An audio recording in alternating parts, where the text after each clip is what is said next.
11, 15, 16, 17, 18, 19, 20, 25, 26. मकर संक्रांतीच्या पूर्वसंध्येला जालना बाजारामध्ये गुळाचे दर वधारले. लातूर येथील गावरान गुळ देखील बाजारपेठेत विक्रीस दाखल. मकर संक्रांत हा नववर्षातील पहिला सण मोठ्या उत्साहात महिला भगिनी साजरा करत असतात.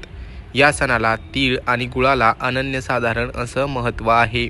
मकर संक्रांत जवळ आल्याने गुळाच्या मागणीमध्ये वाढ झाली असून गुळाचे दर देखील 300 ते 400 रुपये प्रति क्विंटलने महागले आहेत.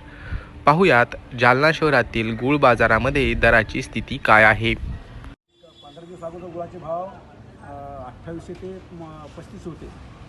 संक्रांतीमुळे थोडेसे बाजार वाढलेले आहेत. 200-250 रुपये के जी आहे. तरी 3000 पासून तर 3900 4000 पर्यंत विकतो. आपल्या बाजारामध्ये लातूर एरिया आहे, उदगीर एरिया आहे, बीड लाईन आहे.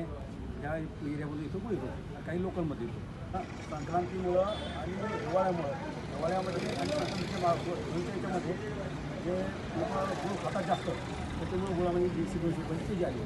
जवळजवळ 2 ते 3000 पेटीची आवक आहे. बरं. आणि कोणकोणत्या प्रकारचा गुळ इथे येतो? हिमलाल बी येतो, गोळा येतो, हिरवासुद्धा येतो आणि लाल केसरी. त्यातून सुद्धा इथं आवक कमी असल्यामुळं मध्य प्रदेशातून नरसिंगपूर, गोटेगाव या लाईनमधून इथं गुळ येतो. आणि गुणवत्तेच्या गुळाला इथं 2900 पासून तर 3200 पर्यंत. चांगल्या मालाला 3500 पासून तर 3900-4000 पर्यंत भाव आहे. की बाई गुळाचा वापर जास्त करावा, जेणेकरून आपल्या शरीरासाठी बी कामी येतो आणि होमोग्लोबिनचं प्रमाण वाढतं. आणि आम्ही समाजाचं ऋण फेडण्यासाठी शरीरात जर होमोग्लोबिन चांगला असलं तर आम्ही रक्तदानसुद्धा चांगलं करू शकतो. जालना शहरातील गुळ मार्केट हे लातूर नंतर मराठवाड्यातील सर्वात मोठं मार्केट आहे. इथे लातूर, बीड लोकल गुळ आणि त्याचबरोबर मध्य प्रदेशातून गुळ विक्रीसाठी येतो. गुळाला इथे 2900 रुपयांपासून 4000 रुपये प्रति क्विंटल असा दर मिळत आहे.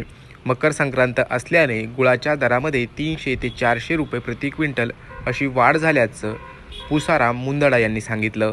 Narayan Kale, news 18 local, Jalna.